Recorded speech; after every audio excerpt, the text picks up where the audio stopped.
I grew up in Northeast Iowa, in Waterloo and Cedar Falls. I grew up in Fort Madison.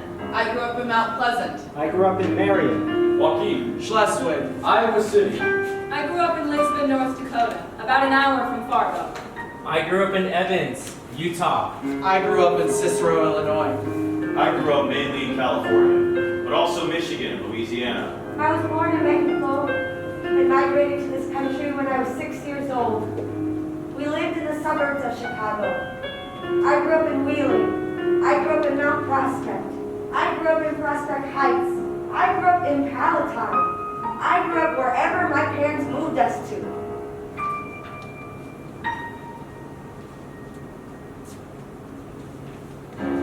In a small town, there's a lot of time. So I read everything. And I was a cheerleader, and a future business leader of America, and a future homemaker of America, and a Girl Scout. And I ran cross country. In the summer, you could get a t-shirt if you ran 100 miles, or 200 miles, or 300 miles. So I spent my summer running up and down, and up and down, and up and down this gravel road. I really love to get those shirts. I was in football, basketball, golf, band, and graduated in a class of 24. I did swim club, I did volleyball, I did gymnastics. But I quit doing all that. I had to work. I was still valedictorian. I loved music. I had a Monkeys 45. I played it over and over and over and over. And I wrote Davy Jones a letter that I wanted to marry him. We had a big family, 3 step-siblings, a half-brother, and a stepdad I called Dad because he took care of me. I was very shy. Very shy. I didn't talk a lot, but I thought a lot. I was just angry at the world. I played baseball. It was a very big source of joy for me. I was always the first one to show up, the last one to leave. Did whatever needed to be done. Helped whoever needed help. Us kids' parents told my mom, your son's a real leader. I thought it was just what you're supposed to do. I was the 4th of 5 boys. I was the captain of the baseball team. My favorite band was Led Zeppelin. My favorite book was Last of the Mohicans. I was an only child. I was bookish. I loved history, horror, Stephen King. Couldn't get enough of Stephen King. A little bit of sci-fi and fantasy, and the classics. To Kill a Mockingbird, The Lord of the Flies, The Great Gatsby. I just ate it up. I look forward to being at school every day, being at high school and learning English and literature and psychology and science and Spanish. I learned a lot, and it didn't cost me anything. I spent my first year living in a basement because right after World War II, all the GIs came back, and there was a tremendous housing shortage, so my parents rented what they could find. I wanted to be an athlete. When I figured out I wasn't going to be an athlete, I became more bookish and more driven. So by the time I was a sophomore in high school, I was pretty bookish and pretty driven. And my favorite book was Catch-22. 3rd grade, picture day. I wanted to wear camouflage, but my mom said no. I wore a navy blue polo with camouflage pants because the pants wouldn't be seen in the photo.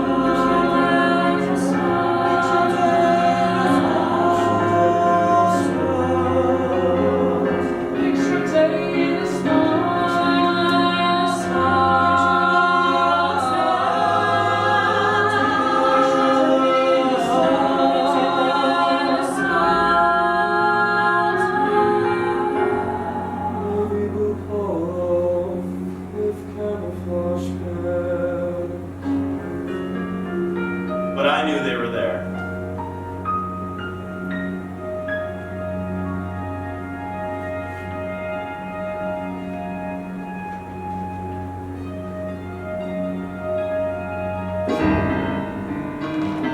The military is definitely ingrained in me. I'm a 4th generation veteran.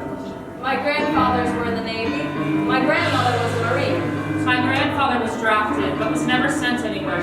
My dad went to Desert Storm. My grandfather served in the Navy in World War II. My dad went to Vietnam. No one ever talked to me about the military. My dad was in the Marines, and my mom was in the Air Force. My granddad was in the Air Force, my dad was in the reserves. My brother's in the Army right now. One grandfather was in World War II. My other grandfather was in the Air Force in both World War II and the Korean War. My older brother deployed to Iraq with the Army Reserves. All my uncles were in the Army. One grandfather, one of my aunts. My stepmom's sister-in-law was an officer in the Air Force, and her dad was in the Pacific in World War II. My father served in the Navy in World War II, but it wasn't expected of me.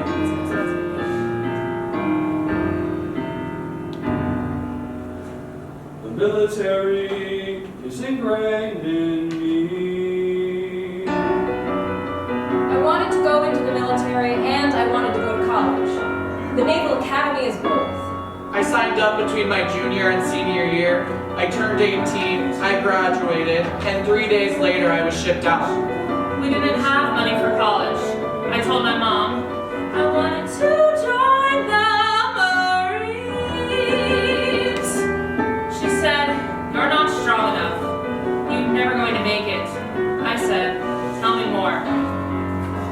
I wanted to be a part of something bigger than myself. I got bored at the end of high school and joined the National Guard. Then I was out of the Guard for 12 years. Then 9/11 happened. Then 9/11.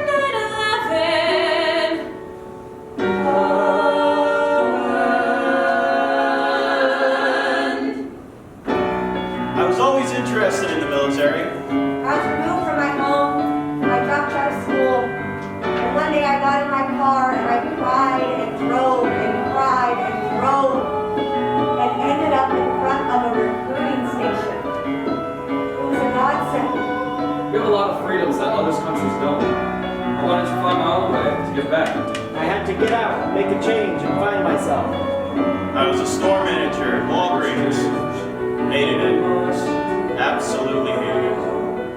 When September 11th happened, I'd already done 5 years in the reserves, but I just had to do something.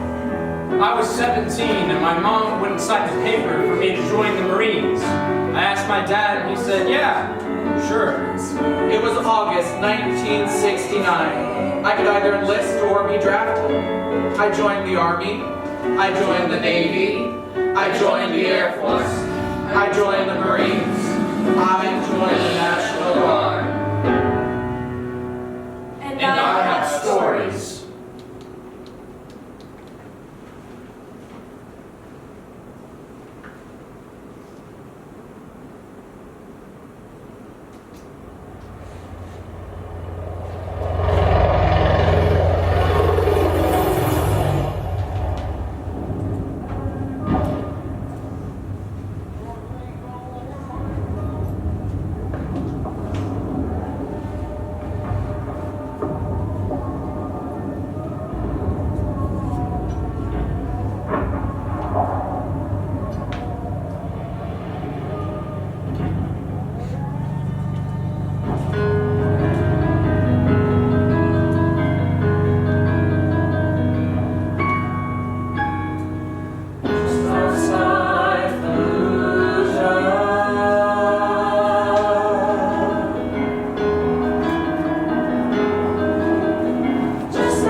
Just outside Fallujah. It seemed like all the forces in Iraq were there in Fallujah.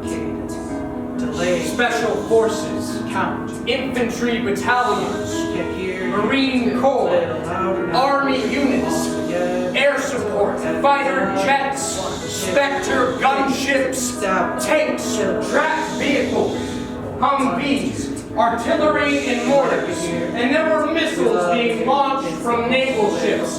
It seems like the whole weight of the U.S. military was pouring down on Fallujah.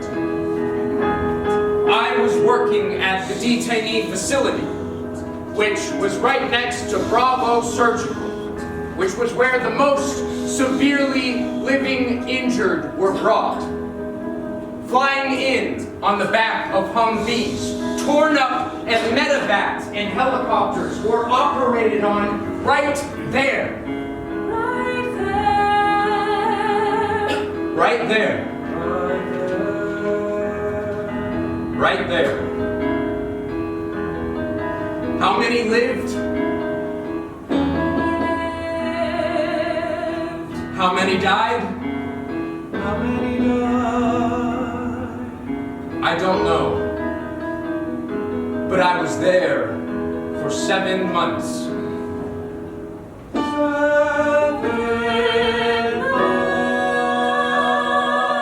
months. Just outside Fallujah.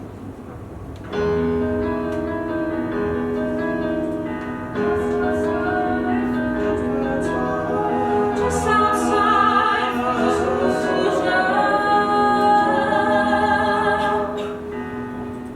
Just outside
I was an aircraft mechanic.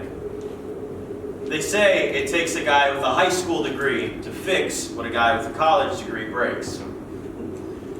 I was in Iraq, in Baghdad at 04, when we were getting ready to hand over power. Saddam's trial was going on. They would drive him in before the sun came up. He had a black hood on his head and zip ties on his hands, and they would lead him into a helicopter and then fly him into the city. We were in the green zone, but we got shelled constantly. One day, a command post calls. We need to put an aircraft on the med spot. That's right off the runway. It's a British C-130. The ambulance is already there. I see this nurse.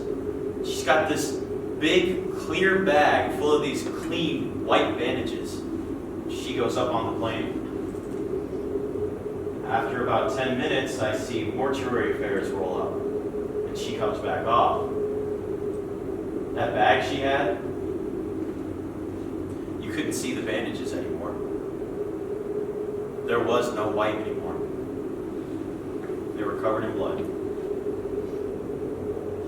They told me to go look for bullet holes on the plane, so I had to go inside. I see mortuary affairs pushing, pulling, inserting this man into a bag, and there's stuff everywhere. Blood and brain matter and everything.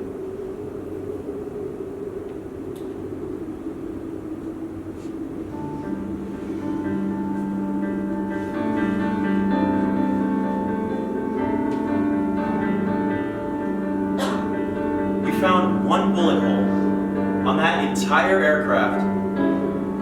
Just one. It was right where that guy was sitting. He was just a civilian contractor. Just sitting in a jump seat, wearing a flak vest and a skull catcher. That bullet missed his flak vest and went up the back of his neck and out through his forehead. Just one bullet from small arms fired, because because they flew so low. See, American planes fly over the airfield. We spin up because the airfield is secure. But the Aussies and the Brits, they come in low and fast. That bullet was a 1 in a million shot. Just one. But it got him. Just one.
When you graduate from the Naval Academy, you have to choose the Marine Corps or the Navy. I never really seriously considered the Marine Corps. I had enough mud in North Dakota. The thing about the Navy is that you deploy. Regardless, you're going to deploy. I was on a destroyer first for about 3 years, first lieutenant. I was in charge of the boatswain's mates and the undesignated seamen. They do the classic sailor jobs, putting the anchor in the water, pulling the anchor up, putting the smaller boats in the water, driving them, bringing them up, tending to the lines mooring, getting underway, painting and exterior maintenance of the ship, standing watch on the bridge. They still use a bosun's pipe for all hands and mess call and things like that. After that, I was assistant chief engineer and the ship's legal officer, because there aren't enough JAGs, judge advocate generals, to put on every ship. So they train a bunch of junior officers in some basic law. You learn how not to do an illegal search and seizure. You get notary powers. I was the ship's lawyer even though I wasn't a lawyer. The second ship I was on was an LHD, a landing helicopter dock, a multi-purpose amphibious assault ship. It looks like a small aircraft carrier. You can't land Navy jets on them, but you can land Harriers and helicopters because they can land vertically. They don't bounce around the way a smaller ship does, which is good for somebody like me who gets seasick. I was also Combat Information Center officer, and for a couple of months, acting navigator. I never experienced combat. It's very unusual for ships to be engaged in combat.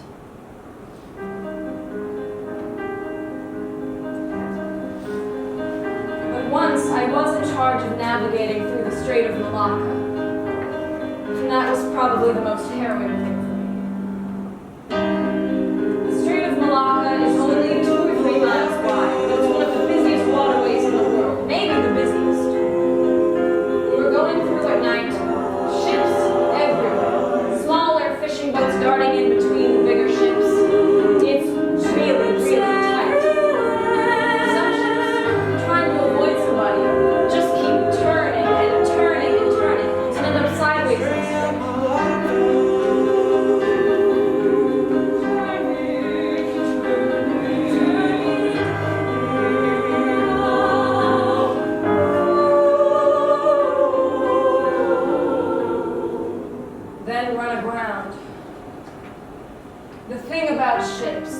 is that once you've made a decision, a certain amount of the future is baked in. Like the Titanic, reversing is really hard to do. At some point, you can only watch the outcome of the decision you've made, and if it was the wrong one, you just have to watch your mistake play out. When I finally got relieved off that watch, I ended up in medical the next day having an EKG because my heart was still racing. I think I was maybe 25 years old.